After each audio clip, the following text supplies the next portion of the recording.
Hey guys, Kakarot197 again, this time with a review of the 1/144th scale high-grade Universal Century Schuzrum Diaz from the Double Zeta Gundam series. Now, before I go on, I would really like to have your opinions on my new intro. A good friend of mine made it for me. I'll put a link in the description below and here, just to be sure. So, definitely leave your comments. Should I keep the intro? Should I get rid of it? Is it good? Is it bad? There. Now, back to the Schuzrum Diaz. Now, Schuzrum itself doesn't really mean anything, but it sounds suspiciously like the German Schuzrum, which means space protection. And that would definitely make a lot of sense, seeing as how this is a space mobile suit.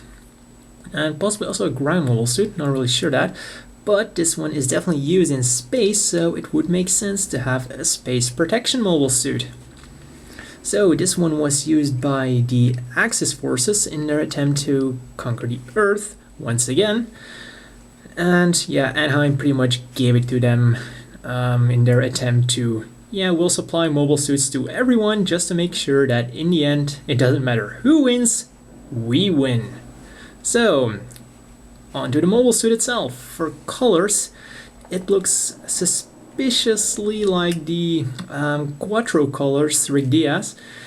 Now, the only major difference in color is that the feet are red here, and on the Quattro they are gray. So for colors, you have a very Char-like color scheme. You kind of have like an orangey red, well, very dark orange reddish. For most of the body, limbs, and then there's a dark red brownish for the body, the feet here, so the backpack, and then there's gray for most of the joints, the weapons, and there you have it. And then there's also a very nice, if you can see it, a very nice clear green scope thingy here. Very nice.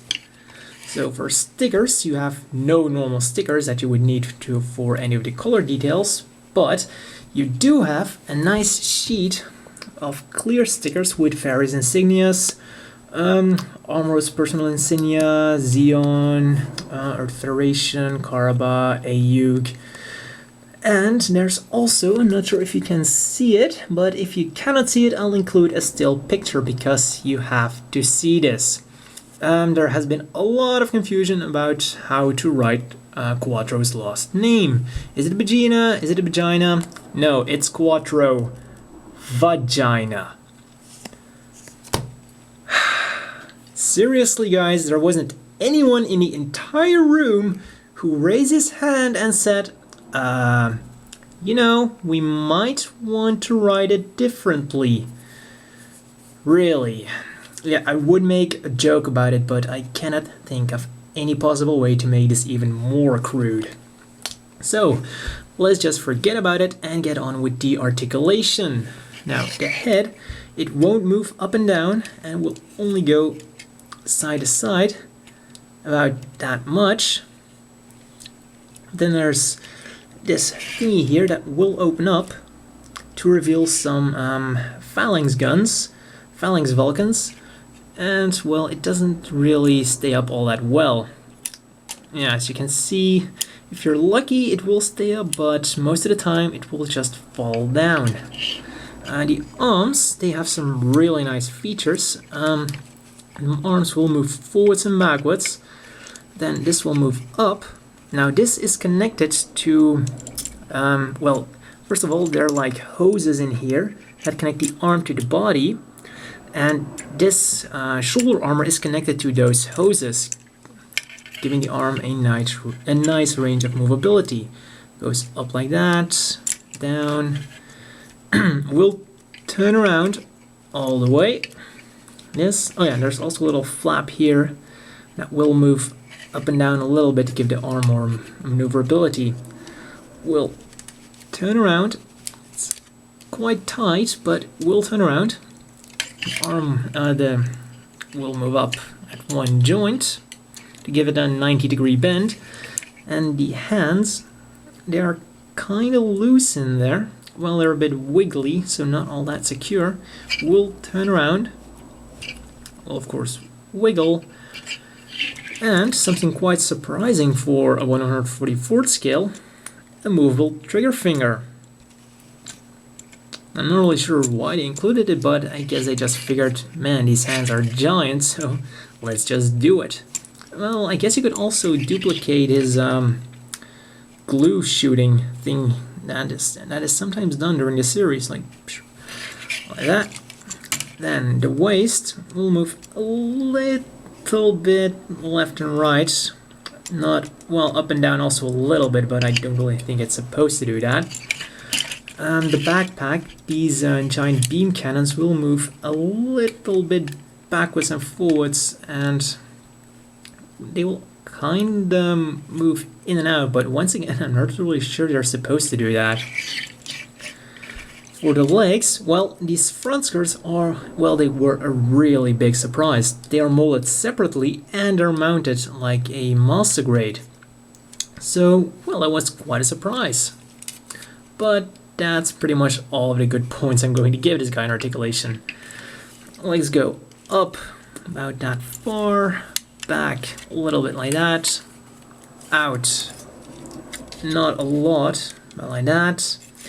The knees, they are double jointed, but you're not even going to get 90 degrees out of them. And yeah, for a double joint, this is very, very, very poor. Yeah. Crunk. The feet will go forwards somewhat, backwards a little bit, and side to side a very little bit. Actually, they move more outwards than inwards. Yeah, that's not going to be good for any action poses. So that's all for articulation. And now on to something a bit more, yeah, good. The accessories. First of all, it comes with two of these beam pistols. Now the problem is they have this huge peg here and it's needed to connect them to the backpack, but of course it's not going to look all that great in the hands. I mean, yeah, they're just really off. They don't have any problem fitting into the hands, but yeah, they just don't look right. And then of course they can be stored in here. Just click them on there. And they also have a little bit of movement. You can put them like this, or they can move out a little bit. I guess if they're fire linked, they could be used to fire at an enemy mobile suit that's coming from behind. Now, oh yeah, another problem with the kit, as you can see here, these hoses here really aren't that secure. Especially the left one tends to pop off. Yeah, it's already coming loose. There you go. So really be careful of these two hoses. And also the one on the back of the head used to come loose all the time as well. Well, I guess he knows he's being filmed.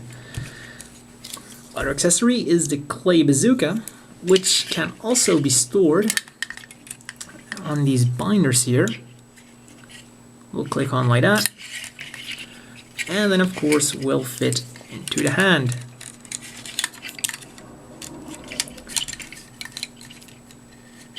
And it will fit really nicely into the hand. Really secure, not going anywhere. Like that. And last but not least, there's also a beam saber, which comes with a very nice translucent green beam blade. Now, I don't really think they use green for a lot of the UC models. They're mainly used for the Gundam Wing and Gundam X mobile suits. So, nice variation here. Will of course fit into the hand, and for some reason it cannot be stored on the mobile suit. Now you might think, hey, it's a 144th scale, it probably has to go in somewhere, but no, it's quite literally just here.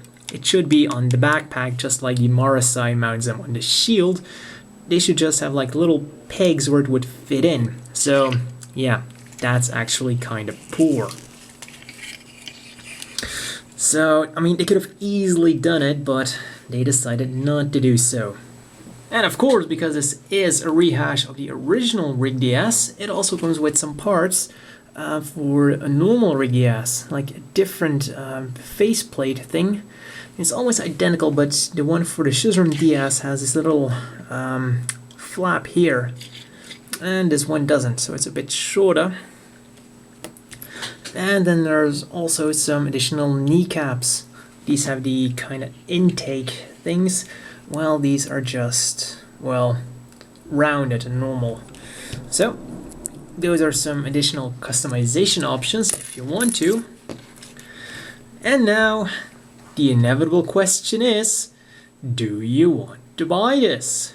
Well, unless you're a big fan of the Schuzrum DS, or unless you can find it at a sale for a good price, I wouldn't really recommend getting this guy. He retails for around 1,700 yen, and well, he was technically released in 2009, but the original Rig DS was released in 2002. And 1,700 yen does seem like an awful lot for a kit from 2002, especially when you take everything into account. I mean, the accessories are nice, but articulation is absolutely appalling. And, well, especially posability is a major pain. Sure, the sticker sheet is a nice addition, and if you have the other Rig DS's, you might just want to get it, because you would have some very interesting stickers to customize them as Quattro Vaginas Rig DS and Armor Race Rig DS. So, well, the sticker sheet might pull you over the edge if you're kind of doubting whether or not you should buy this guy. But overall, well, there are better kits available. So, yeah, that's it. Unless you really like it, well, if you like the Schuzrum DS, then you will definitely like this kit, because just standing here like this, it does look rather good. But yeah, of course the problem is it's probably going to keep this pose for as long as it's going to be on my shelf.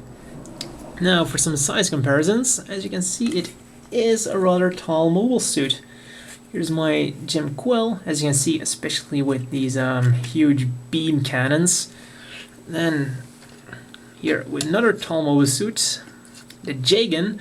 You can see he is, well, when you take the little hinge here into account, they're about the same size. And when you take the beam cannons into account, it's of course a lot bigger. Well, that's all for this review. Don't forget to leave your thoughts about the new intro, and see you at the next one.